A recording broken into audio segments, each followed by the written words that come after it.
Well, so thanks, Della, for taking your time to be with us today and answering a few questions about frequency. Um, I know that frequency is one of your little pet subjects, and we have talked many, many times on it ourselves. So, the main thing I'd like to ask you here, or to kickstart off this conversation, is what is your views on frequency? Because they are quite different to what is generally regarded as being best practice. What's generally regarded as being best practice? What is generally being regarded as best practice is to send less frequently because you are not wanting to, create an irate customer or an irate subscriber because you're filling up their inbox with emails that they're not interested in. Okay, so the first question for me, for most people, is: does that mean you can't have one irate subscriber? So you will ignore the needs of 9,999,999 people for one irate customer? Is that what the argument is? Yeah, to a certain degree. I mean, everyone always wants to make all of their customers happy, okay? But you and I know that that's not, in the real world, it's not going to happen. I want to run a successful business. Yeah. There's a difference. Okay. And actually that's a really, really good point too, because I know that a lot of what you are saying here today and what you've always talked about is based on the fact that you look past, just a consumer or subscriber happiness, and you actually look at the data and you crunch the real numbers, and your decisions are based on conversions and actual success rather than, okay, this is a nice, happy, client. But yeah. Getting back to the original point, it's really just a case of, I think the main arguments has always been against your logic of send more frequently is the whole complaints and the unsubscribes and the deliverability issue and everything like that. So we could get straight to the chase, cut straight to the chase and start talking about that. Or else you could actually deliver your version first and then we can talk about that. We'll do both, because in a way, the only arguments I ever hear about why people shouldn't send more frequently is deliverability. So deliverability is the last refuge of everybody who no longer has an argument. And they go, but you won't get delivered. And deliverability is very difficult to prove at the best of times. So just because someone says that 20% of all emails get lost doesn't mean that 20% of your emails get lost. And kind of in a way, the reason I asked the question was because deliverability actually brings you back to the second part, which people are obsessed with, which is engagement. Mm-hmm.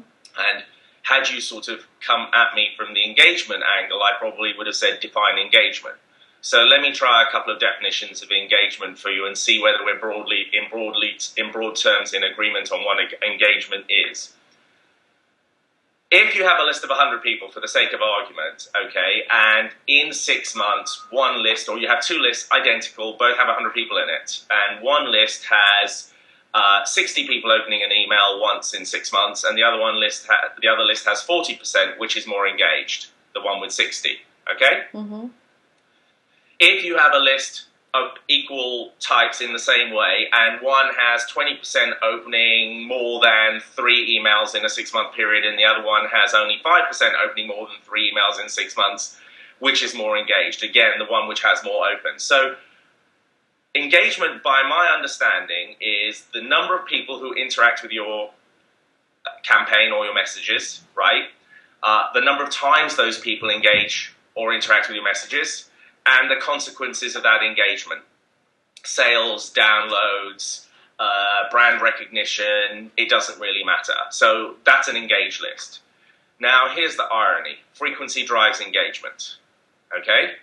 So if you take two people with identical products, identical lists, collected in identical ways, both opt-in, both permission-based, both good brands, right?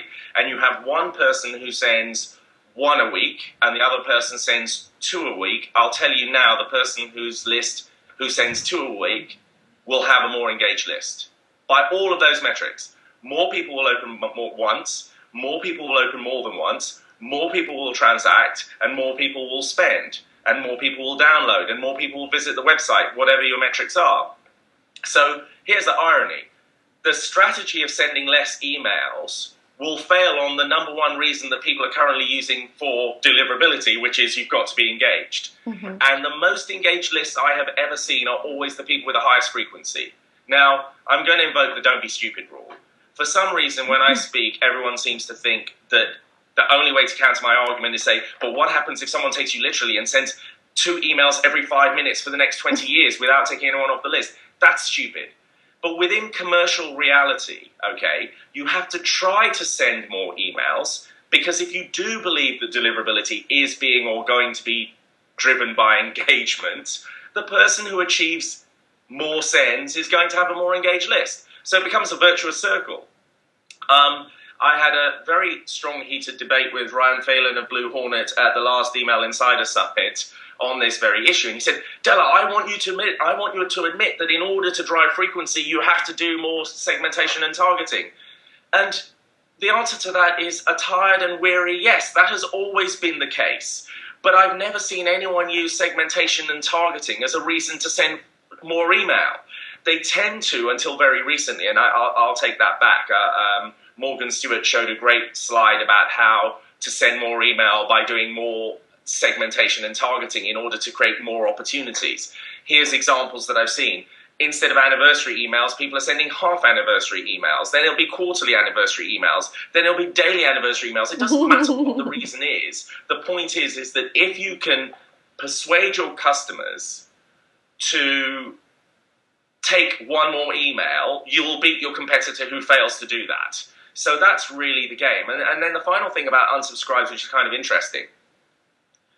Now, if you send one email a month and your subscriber can delete it with no pain, they don't really need you, they don't really want you, but being on the list with one email a month, that's no pain. Delete, delete, delete, I won't unsubscribe.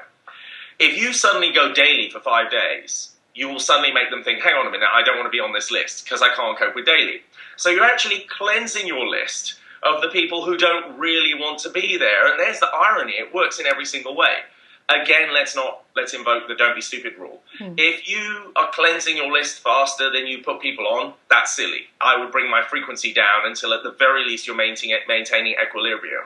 In an ideal world, you actually want to be growing your list. So that you should push the limits of frequency to such a point as your churn versus acquisition ratio suits you best. And that's a cost-benefit analysis, a piece of analysis that only you can work out. So my points about frequency are actually very sophisticated, and they assume that I'm talking to a sophisticated audience. Everyone else seems to assume that they're talking to Muppets, and that's highly irritating and offensive to the marketers who are listening. So if you're a Muppet, don't listen to me, right? Because you'll make a stupid move and do something silly. But if you're an intelligent marketer working for a company that doesn't want to get fired, who wants to grow revenues and make email the biggest channel that you can possibly make it in order to gain more investment and more resource in order to do your email better, start with, first of all, list size and secondly, frequency. Those are the two most important things. And that's what drives my thinking. Great. And just one last question. You're talking about pushing it to the limits. So are you talking about actually testing on segments of your database, or sending it to the entire database and working it out from there and understanding the frequency from testing? Okay. Depends on how long you want to take. If you want to take a year to develop the perfect program and not make any changes until then the latter's probably the sensible thing to do. But if you're running a business and you've got corporate goals to make and quarterly numbers to make and sales targets to make, etc., etc., etc., well, you can probably achieve both, but do it the other way around. To give you one of my, I'm quoted a lot and I bet this all the time, and no one's ever come back to me to try and win the bet because they can't beat me. If you send one segmented email a week, right, you can never beat me if I send 2 unsegmented. You can't, because segmentation is not going to get you a lift of 40%. Yeah. It won't. And even if you've got it once, you won't get it every week, week in, week out.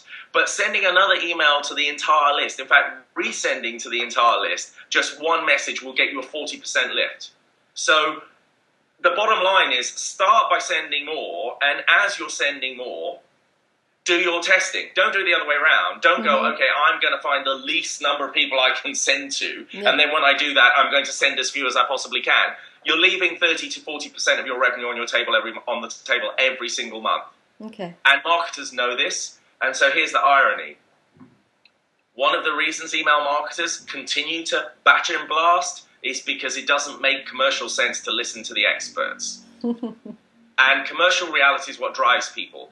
If that wasn't the case, then believe you me, they would do it. And I'm now going to counter what I hear people say. Oh, yes, but I knew someone once who segmented and got a 3,000% ROI. If it was that easy, we'd all be billionaires. And the reason why we're not all billionaires is actually it's hard to push the needle 5% year on year on year on year on year, right? It's really hard to do that. And people will take the easiest route that they possibly can. And if I have someone who's looking for the easiest sustainable route, and this is the question, and that includes sending more email, I would support them every single day. And the argument is about sustainability. Here's how I know it's sustainable.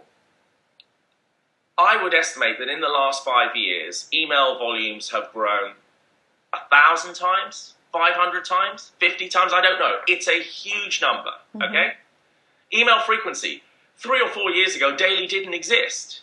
Now everybody's trying daily. Yep. Did the world implode? Did a puppy die? Did anything happen? No. Groupon got a valuation of several $1 billion, right? They created a whole category. Yeah. So if you want to tell me about frequency, frequency works because I'm seeing it working every day, and yet we're pretending that the strategy of sending less email is being implemented by a few really clever marketers and all the other idiots are failing. That isn't the case. The few marketers are probably spending more money than they should to achieve the same result. And the people who are taking the easiest route are conserving resources, they're thinking it through, and they're generating the revenue that makes their bosses go, you know what, I'm going to give you more money next year. Yep. Because you need more to make more, and everyone else is telling me that I need less to make more, and I don't see that happening. Yeah. Okay. So there you go. You shouldn't get me on questions like frequency and deliverability, etc., because they always wind me up. But the bottom line is, within reason, so long as your graph is going up like this, and email marketing revenues are still going up like this, then investment in segmentation and targeting and clever stuff, which is what you should do when the graph starts doing this, is a waste of money and time. Okay, interesting. Apart from you saying, I want to prepare for that date in the future. But in the morning, what you should be doing is opening up the sack and filling it with revenue and growing your list and pushing your email until such time as you see it leveling off. And when it starts leveling off, then it makes sense to invest. And not just that, you're starting with a bigger base. So, for example, most people are probably making 5 times more revenue today than they did 5 years ago on their email. If they're not, where'd they be? So if segmentation doesn't really make sense now, it didn't make sense 5 years ago, right? Yeah. But it might make sense in 5 years' time. And that's where it really does matter. Okay. Well, I know you've got to get going. So... No, it's okay, because I've just been emailed to say they made a mistake on the call. I've actually got more time than I thought. Oh, okay, good. So then we can have a quick 2-minute talk. Just about the nudge effect then too, because this is what it all comes into, isn't it? The nudge effect, and you're actually known for saying that email is really, really good for building a brand rather than just being a direct marketing channel.